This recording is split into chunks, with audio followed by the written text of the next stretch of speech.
جنت کمانا خواتین کے لیے بڑی آسان ہے، مردوں میں یہ مرتبہ، یہ مقام کسی کو بھی نہیں دیا گیا سوائے ایک شخصیت حضرت ابوبکر صدیق رضی اللہ تعالی عنہ کے، لیکن عورت میں سب کے لیے یہ عام ہے۔ پیارے نبی صلی اللہ علیہ وسلم نے کہا اذا صلت المرأة خمسها وصامت شهرها وحسنت فرجها واتت زوجها قیل لها ادخلی من ابواب الجنت شئتی۔ پیارے نبی صلی اللہ علیہ وسلم نے کہا خواتین حضرات اس روایت کو سنیں اور سننے کے بعد بالکل ہی عمل کریں۔ کہا اذا صلت المرأة خمسها، عورت جب 5 وقت کی نماز پڑھ لے، وصامت شہرها، 1 مہینے کے روزے رکھ لے، وحسنت فرجها، اور اپنی شرمگاہوں کی حفاظت کر لے، واتت زوجها، اور اپنے شوہروں کی اطاعت کرے، قیل لها ادخلی من ابواب الجنت شئتی، قیامت کے دن ایسی عورت سے کہا جائے گا جنت کے 8 دروازے ہیں، جس دروازے سے چاہو چلی جانا۔ کتنا آسان ہے۔ مردوں کو یہ دیا گیا ہے کیا؟ یہ مردوں کو اختیار نہیں دیا گیا۔ اتنا مقام و مرتبہ حضرت ابوبکر صدیق رضی اللہ تعالیٰ عنہ کے علاوہ کسی کو بھی نہیں دیا گیا۔ امام بخاری رحمۃ اللہ علیہ نے صحیح بخاری کے اندر ایک روایت نقل کیا اور کہا تم میں کا جو کوئی آدمی اللہ تبارک و تعالیٰ کے راستے میں جوڑے خرچ کرے گا، اللہ تبارک و تعالیٰ اسے ثواب دے گا۔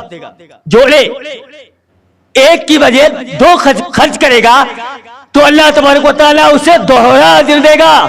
اگر کوئی آدمی نمازی ہوگا تو اسے باب الصلاۃ سے بلایا جائے گا، جنت کا ایک دروازہ باب الصلاۃ ہے۔ کہا کہ اگر کوئی صدقہ دیتا ہوگا قوم کا آدمی تو اسے باب الصدقات سے بلایا جائے گا۔ کہا کہ قوم کے حجاج کرام، حاجیوں کو باب الحج سے بلایا جائے گا اور روزے داروں کو باب الریان سے بلایا جائے گا۔ حضرت ابوبکر صدیق رضی اللہ تعالیٰ عنہ بیٹھے ہوئے تھے۔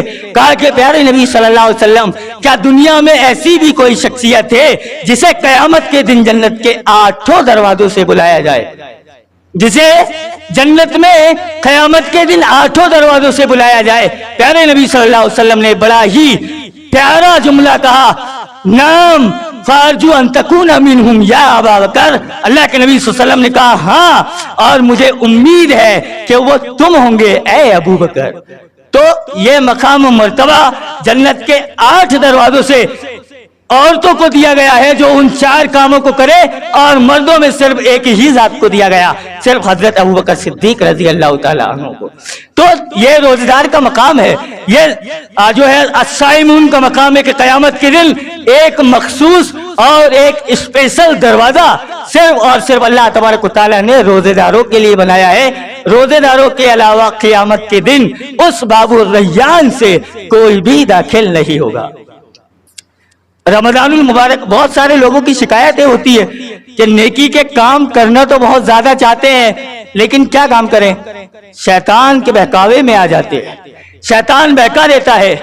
دیکھیے رمضان کے مہینے میں اللہ تبارک و تعالیٰ عبادت میں کوئی بھی آدمی جو ہے شیطان کے اوپر الزام نہ لگائے، یا شیطان کسی بھی طرح سے انسان کو، بندے کو گمراہی کا شکار نہ کرے، گمراہی پہ نہ ڈالے۔ اس لیے اللہ تبارک و تعالیٰ نے شیطان جیسی پرسنالٹی اور شخصیت کو بھی جو ہے زنجیروں میں جکڑ دیا۔ یہ رمضان المبارک کی اہمیت اور اس کی خصوصیت ہے۔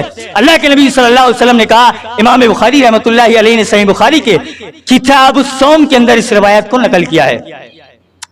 وعن ابی ہریرہ رضی اللہ تعالی عنہ قال قال رسول اللہ صلی اللہ علیہ وسلم اذا دخل شهر رمضان فتحت ابواب السماء وفی روایت اخرى فتحت ابواب الجنہ۔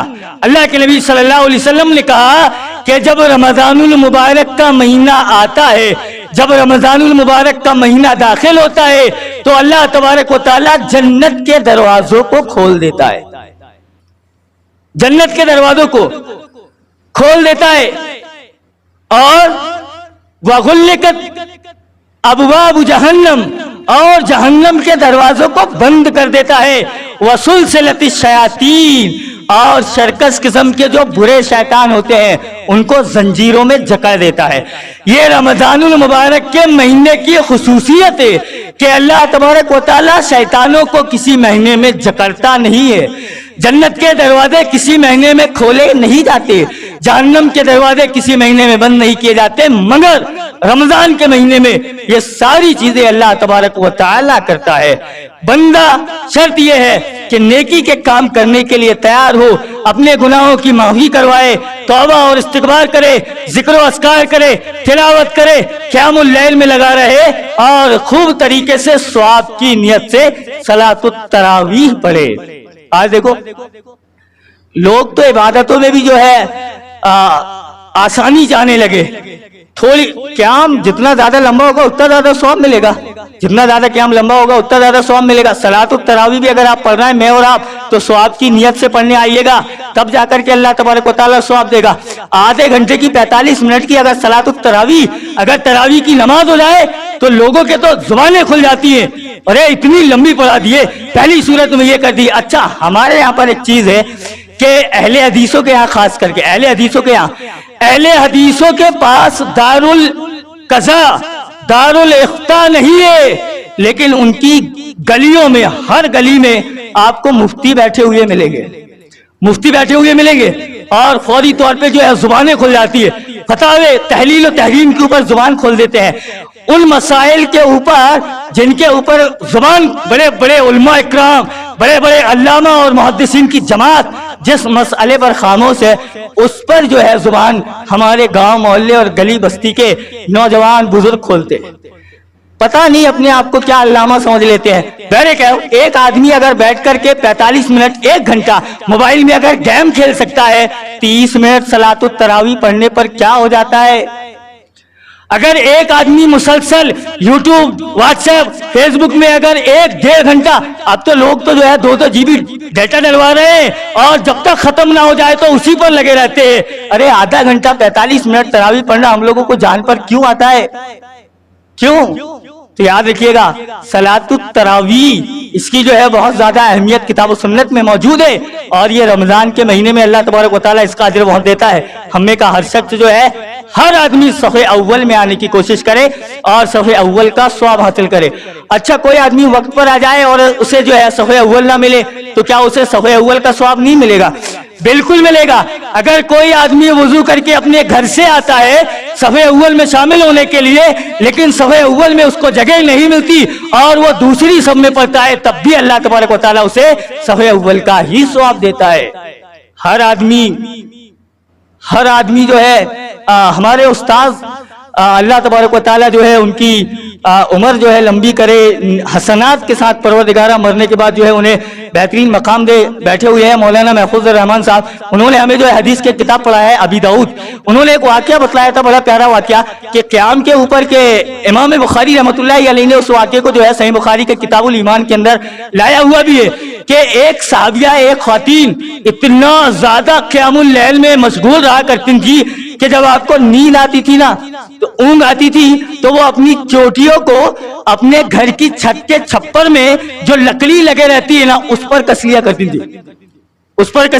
تھی، اور حبیبت و حبیب اللہ صدیق بنت صدیقہ حضرت ابوبکر صدیق رضی اللہ تعالی عنہ کی بیٹی حضرت عائشہ صدیقہ رضی اللہ تعالی عنہا اپنے گھر میں جو ہے ایک جھولا ڈالا کرتی تھی، جھولا۔ خواتین حضرات سنیں، قیام اللیل خوب طریقے سے ادا کرے۔ یہ مردوں کے بھی ظلم ہو گئے سماج اور معاشرے میں کہ خواتین حضرات کو صرف بنانے پکانے میں، افطاری سحر تیار کرنے میں لگا دیا اور عبادتوں سے بڑی دور کر دیا۔ ارے آپ دوسرے مہینے میں بھی خوب طبیعت سے کھائیے گا، خواتین حضرات کو بھی جو ہے ثواب کمانے دیجیے گا۔ خواتین حضرات اس واقعے کو سنیں کہ خواتین حضرات عمل کے معاملے میں کتنی زیادہ آگے ہوا کرتی تھی۔ حضرت عائشہ صدیقہ رضی اللہ تعالیٰ عنہ کے گھر میں ایک جھولا بنا ہوا تھا، جھولا۔ جب آپ رات میں قیام اللیل کرتی تھی اور قیام اللیل رات میں تہجد پڑھنے کے بعد جب تھک جایا کرتی تھی تو آپ اٹھ کر کے وہ جھولے پر بیٹھتی، جھولا جھولتی، تکان دور کرتی اور پھر سے آ کر کے جو ہے اس تہجد کو جو ہے کنٹینیو کرتی اور پڑھا کرتی تھی، پوری رات تہجد پڑھا کرتی تھی۔ آپ دیکھو یہ قیام اللیل صحابہ اکرام کے اندر، صحابیات کے اندر عمل کے میدان میں گھر کی خواتین حضرات پیچھے نہیں ہیں۔ ہم مرد حضرات کو تو آگے ہونا چاہیے، ہم مرد حضرات کو تو زیادہ آگے ہونا چاہیے۔ بڑی قابل مبارک گھر کی وہ خواتین حضرات جو رمضان کے مہینے میں بڑی بڑی قربانیاں دیتی ہیں، سحر تیار کرتی ہیں، افطار تیار کرتی ہیں، بچوں کو اچھے طریقے سے تعلیم و تربیت دیتی ہیں، اس کے باوجود اگر افطاری میں کوئی چیز کی کمی ہو جائے پھر ہم لوگوں کا غصہ پھول جاتا ہے۔ ان لوگوں کو بھی قیام، تراویح، صلاۃ، یہ ساری چیز کرنے دیجیے گا، نوافل، تلاوت، عبادت، ساری چیز کرنے دیجیے گا، ان کو بھی چھوڑ دیجیے گا۔ آخری حدیث بتلا کے جو اپنی بات کو ختم کریں گے، اگر سماج اور معاشرے میں رمضان کے مہینے کو پانے کے باوجود کوئی آدمی روزہ چھوڑ دیتا ہے، اس کا انجام کیا ہوگا؟ ابن خزیمہ کی روایت ہے، اللہ کے نبی صلی اللہ علیہ وسلم نے بیان کیا کہ ایک مرتبہ میں سو رہا تھا، ایک مرتبہ میں سو رہا تھا، میرے پاس دو لوگ آئے، میرے کاندھے کو پکڑا، میرے بازو کو پکڑا، اور پکڑنے کے بعد مجھے ایک پہاڑ کے پاس لے کر کے گئے اور مجھ سے کہا کہ محمد صلی اللہ علیہ وسلم اس پہاڑ پر چڑھو۔ میں نے کہا کہ میں اس پہاڑ پر نہیں چڑھ سکتا، یہ میرے لیے بڑا دشواری کا کام ہے۔ کہا کہ ہم آسان کر دیتے ہیں۔ بہرکیف اللہ کے نبی صلی اللہ علیہ وسلم کو اس پہاڑ کی چوٹی پر چڑھایا گیا۔ اللہ کے نبی صلی اللہ علیہ وسلم نے خطرناک چیخے، خطرناک آوازیں سنا، اور جب یہ آوازیں سنا تو ان سے سوال کیا، کہا کہ یہ کس چیز کی آواز ہے؟ انہوں نے کہا کہ یہ جہنمیوں کی چیخ اور ان کی پکار، ان کی تڑپ ہے۔ تھوڑا آگے بڑھا، اللہ کے نبی صلی اللہ علیہ وسلم نے کہا کہ میں تھوڑا آگے بڑھا، میں نے کیا دیکھا کہ کچھ لوگ اوپر کچھ لوگ الٹے لٹکے ہوئے ہیں، ان کے پیر اوپر کی طرف ہے اور ان کے منہ نیچے زمین کی طرف ہے، ان کو الٹا لٹکایا گیا ہے، اور الٹا لٹکانے کے ساتھ چھوڑ نہیں دیا گیا ہے۔ کبھی 2 منٹ کے لیے نہیں، 2 سیکنڈ کے لیے الٹا لٹک کر کے دیکھیے گا۔ کہا کہ الٹا لٹکایا گیا ہے اور ان کے جبڑوں کو چیر اور پھاڑ دیا گیا ہے، جس سے خون بہ رہا ہے۔ جس کسی حضرات نے بکری جانور کو ذبح ہوتے ہوئے دیکھا ہے، جب اس کی گردن میں چھری چلائی جاتی ہے اور جب تیزی کے ساتھ خون نکلتا ہے تو کس طریقے سے اس کی نسیں فڑفڑاتی ہیں اور کتنی تکلیف اور شدت کی وجہ سے وہ مرتی ہے، دیکھا ہے نا؟ ویسے ہی کیفیت آدمی کی ہے، آدمی کو الٹا لٹکایا گیا ہے، اس کے جبڑوں کو پھاڑا گیا ہے اور اس کے جبڑوں کو چیرنے کے بعد اس سے تیزی کے ساتھ خون بہ رہا ہے۔ میں نے پوچھا ان لوگوں سے، اللہ کے نبی صلی اللہ علیہ وسلم کہتے ہیں کہ ان کو اس قسم کی حرکت کی وجہ سے، اس قسم کی کیوں لٹکایا گیا ہے یا اس قسم کے عذاب میں کیوں لگایا گیا ہے؟ تو وہ جو تھے سید الملائکہ جبریل ہو یا دوسرے فرشتے جو بھی ہوں، انہوں نے ایک جواب دیا اور کہا یہ وقت سے پہلے روزہ توڑ دیا کرتے تھے۔ پورے محدثین اکرام یا جو بھی علماء اکرام ممبر و محراب اور اسٹیج سے بیان کرتے ہیں، چاہے اس اہل چٹکا کی بستی کا مجھ جیسا چھوٹا سا طالب علمی اگر اس روایت کو بیان کرتا ہے تو وہ یہی کہتا ہے کہ وقت سے پہلے افطار کو توڑ لینے پر اتنی سخت سزا اور تکلیف میں مبتلا کیا گیا ہے، تو قوم کے وہ حضرات سوچیں جو ماہ رمضان میں پورا کا پورا مہینے کا روزہ توڑ دیتے ہیں، پورا کا پورا مہینے کا روزہ چھوڑ دیتے ہیں۔ اس روایت سے سارے علماء اکرام نے روزہ چھوڑنے کی دلیل پکڑا ہے اور کہا ہے کہ قوم کا کوئی بھی سماج کا شخص صحت مند ہونے کے باوجود اگر اس کے پاس عذر شرعی نہ ہو اور اگر وہ روزہ چھوڑتا ہے، قیامت کے دن اس شخص کو جہنم میں الٹا لٹکایا جائے گا، اس کے جبڑوں کو چیرا اور پھاڑا جائے گا اور منہ سے اس کے خون کو بہایا جائے گا۔ اللہ یہ کہ کوئی شرعی عذر ہو، جیسے گھر کی خواتین حضرات ہوا کرتی ہیں حیض و نفاس یا پیریڈ کے معاملے میں، ایک شرعی عذر اگر ہو، اس کے علاوہ کوئی آدمی اگر چھوڑے تو فرشتے اس کو نہیں چھوڑیں گے۔ سماج اور معاشرے میں تو ایک عجیب چلن بن گیا ہے، ارے بچہ چھوٹا ہے، 12ویں پڑھ رہا ہے، ابھی 12ویں ہو جانے دو، اس کے بعد جو ہے اس سے روزہ رکھوائیں گے۔ 12ویں میں تو بچہ 18 سال کا ہو جاتا ہے، اسلامی شریعت کے حساب سے 10 سے 12 سال میں بالغ ہو جاتے ہیں۔ 8 سال کا حساب فرائض کا کون دے گا؟ والدین دیں گے۔ اچھا، رمضان کے بعد، عید کے بعد اگر گھر میں کسی خواتین کا نکاح ہو تو گھر کے لوگ بولتے ہیں ارے ان سے روزہ مت رکھوائیے گا، لڑکی تو بڑی نازک ہے، جب سسرال جائے گی تو وزن کم ہو جائے گا، سسرال کے لوگ کیا کہیں گے؟ آپ ٹینشن مت لیجئے گا، سسرال کے لوگ کچھ بھی نہیں کہیں گے،